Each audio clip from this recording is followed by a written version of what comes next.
confused. Care to elaborate? Are we sure this wasn't a replay game from a previous season? After all, after Tuesday's loss to Calgary, you guaranteed a loss tonight and on Saturday in the last Preds fan reaction video. Huh? Oh, I did say that at the end of the Flames fan reaction video, didn't I? About that. You ever just want to get down on one knee and thank the hockey gods upstairs that Phil Forsberg is a Nashville Predator? Hey everybody, it's Jersey Guy. Hold my beer. Are you sure you want me here? Patrick, watch anybody? Is it written somewhere that we owe a massive debt to the hockey gods? Again and again and again. You're like a kid again, Johnny. Is this happening? This isn't an ad for some dang cookie. I want a piece of that action. Well, you don't have to tell me twice. What do you have to tell me that is going to make me feel positive? And Maybe the Titans won't let us down on Thursday. Preds, walk it off! Okay, on with Johnny's reaction video. Redemption take you home. Everybody's hands go. Wait, Johnny. Aren't you forgetting something? It has been almost 3 weeks. What's that? What am I forgetting? Maybe you should stretch first. Good idea. Oh, yeah. Make sure not to pull anything. Make sure I'm good and ready. Okay, here we go. Everybody's hands go up, way up, as the Nashville Predators defeat the Dallas Stars by a final score of 4-1 Thursday night in Dallas, Texas, inside the American Airlines Center. A game losing streak over on the back of a 2-goal and 1-assist performance by the Factor, Ryan O'Reilly, and a 35-save performance by Justus, a new one. Not what a Preds fan wants to see going on the road into a building against a team that has a player that your team bought out. So you know that player should be hungry to kick this team while they're down. I'm of course talking about Matt Duchene, if you didn't clue in. With Roman Jossi's injury, he will not play in this game, ending his active game streak at 111 games. Ryan O'Reilly would return, and as well to fill Roman Jossi's spot, Kevin Gravel was called up from Milwaukee. Remember Kevin Gravel? I saw that man in person score 2 goals in Vancouver on the way to coming back from a 3-0 deficit to win in a shootout with the winning goal scored. Oh, crap. Yes, the guy we're playing tonight who's playing for Dallas. Hey, props to the Factor Ryan O'Reilly on playing career game 1100 in this game. Something that caught me off guard until I remembered back to what's been done before playing in Dallas. Coach Andrew Burnett catching me off guard because he went with Justus Anuin in this game over UC Saros. I was thinking that maybe Anuin would get the Colorado game on Saturday, but the last couple years or so, guess who's tended to have better luck in Dallas for some reason? Kevin Lankinen. Well, Kevin Lankinen is on the scene. Let's throw the young backup in and see what he can do. Positive signs early in this game because the Preds were controlling the tempo, controlling the pace of play, getting more chances, and sometimes that has come back to hurt the Preds, but apparently not in this game.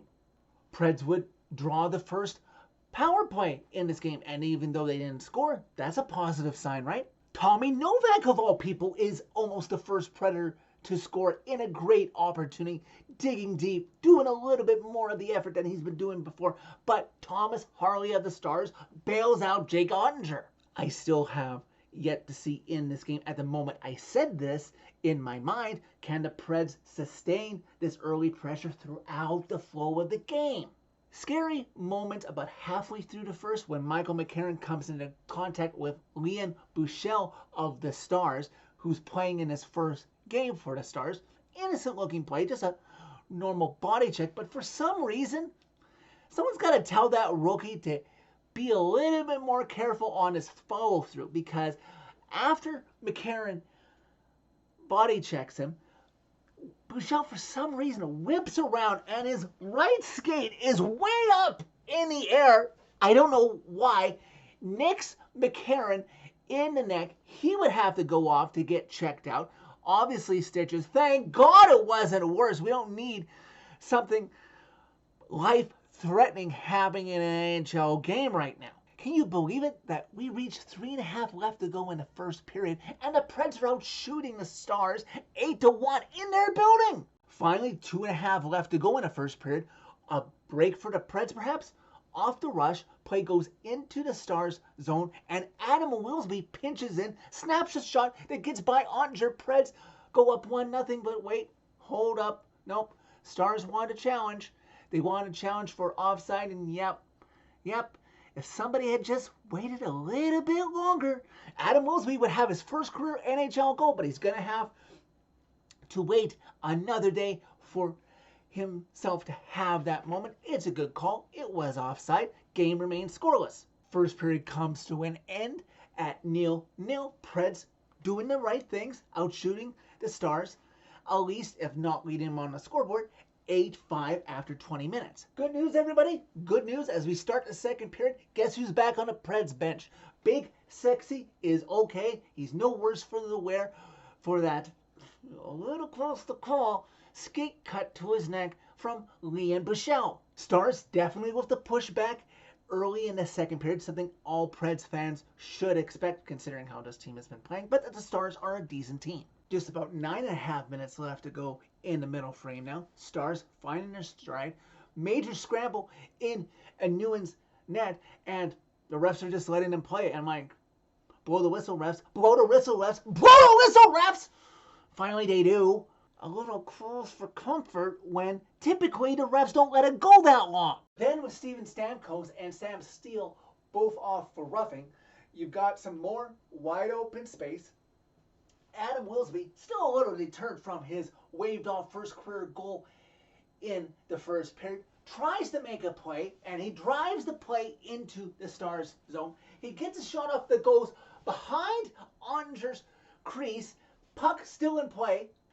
Then Jonathan Marchessault goes digging for it, and guess what he finds? He finds the puck and a wide open, the factor, Ryan O'Reilly, in his return to the Preds lineup, receives the pass from Jonathan Marchessault and beats Jake Ottinger, putting the Preds up 1-0.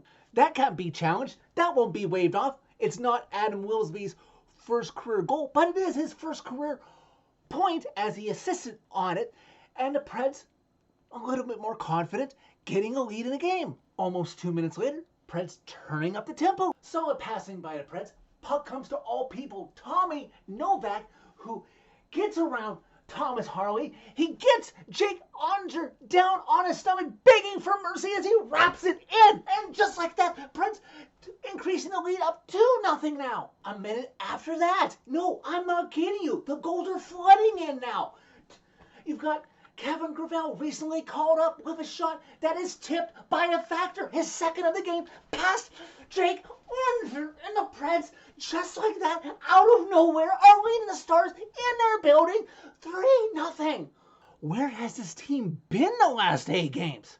Of all places in Dallas, Texas, to be playing like they're the better team. I know there's still just over a period left to go in this game, but this Preds team has the Stars afraid. They're fearing them. I can feel it. I can see it.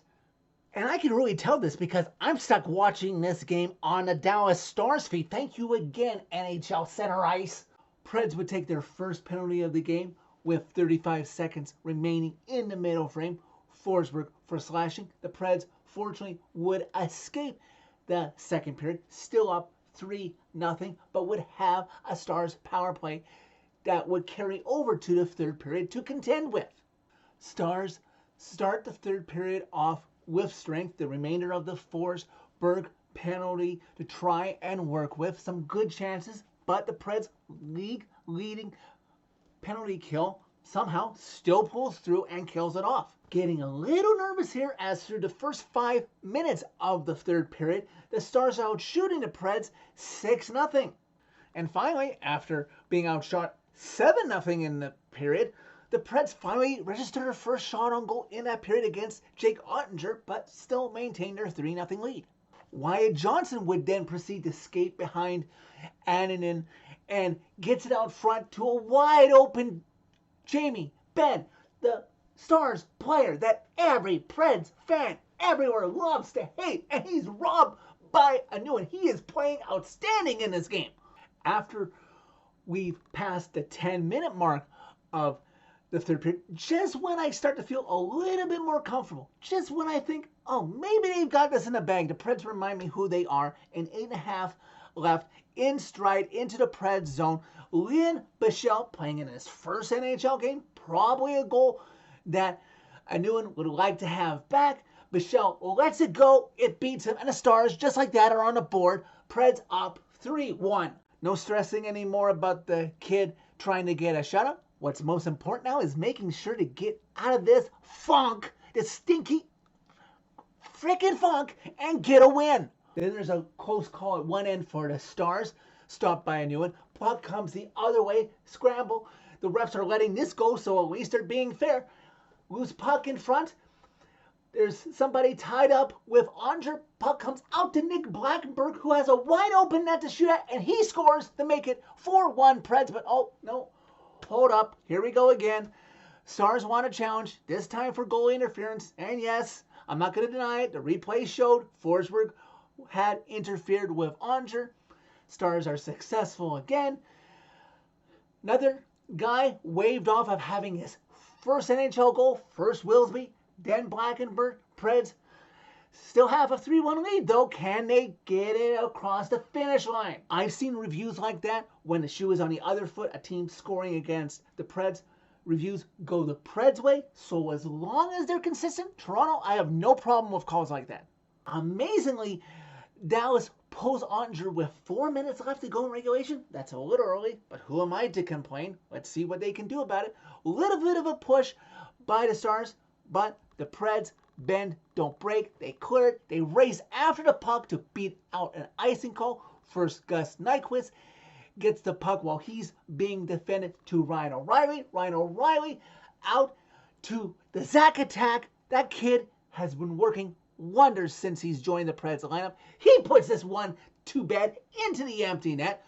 Preds up 4-1 as they cruise the rest of the way. Finally some fresh air. Preds win this one. Final 4-1. Yes, it's very important that the Preds finally won. But can they learn from this and not fall into another pit? Well, for my regular viewers, obviously I didn't see this coming because I totally thought at the end of the last Preds fan reaction video that this team was going to go on to lose 9 and then 10 in a row come Saturday in Colorado. I just want to give special credit to Justus, a new one, still getting used to how to say that name right, so sorry if I'm still saying it wrong, but the guy with the nickname Juice coming into being with the Preds, I have now learned that another nickname should be Jin, hence the title of this fan reaction video. But kid, hell of a game, hell of a way to step up in a big situation with your team struggling like they are to go on the road in a city like Dallas. For anyone who doesn't read the site, me being one of them because I don't want to fall into the analytics too deeply, MoneyPuck.com favored the Stars at 67% coming into this game. As for the long-term aspects of this season, I'm not going to get my hopes up. I can't yet. It's still unrealistic that the Preds are going to be able to climb all the way out. But let's see game by game what happens. The Preds only jumped one team in the overall standings. It's the team you love to hate, the Chicago Blackhawks. So it's nothing to write home about. But just use this as a building block for maybe something on Saturday or next week right before Christmas. Let's meet back here on Saturday night, see what this team has learned about itself once the number one goalie, UC Saros, is back in the net in Denver, Colorado. For now, Preds Nation, just enjoy your Friday and your Saturday afternoon and the first win in almost 3 weeks. So that is it for this video. Thank you very much for watching as always. It's so much nicer and so much easier on my heart rate doing a video like this. Click a like if you like this video. Click subscribe if you really liked it. You can find my social media and interact with me during every Preds game or any other time about Preds hockey by clicking on the channel name. Tell all your friends about Redemption. And at the risk of jinxing things again, one thing maybe safe to say after this one, Maybe the Preds won't set the franchise record for consecutive losses this season.